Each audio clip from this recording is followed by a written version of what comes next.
তাজকিয়ায়ে নফস, তাসাউফ, আত্মশুদ্ধি, পীর মাশায়েখদের মেহনত, আউলিয়া কেরামের মেহনত, এই সবটার খুলাসা সারাংশ হলো আত্মগঠন।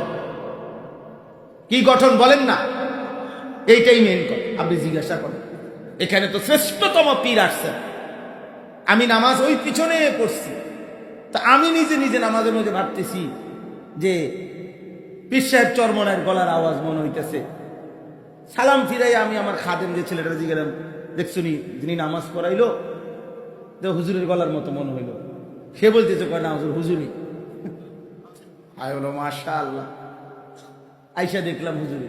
মানে আমি প্রথম বুঝি নাই বা শুনি নাই, জানি নাই।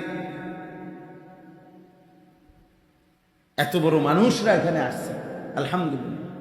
কমলনগরে পীর সাহেব হুজুর, সারা বাংলাদেশ পরিচিত মানুষ, সারা পৃথিবী পরিচিত মানুষ।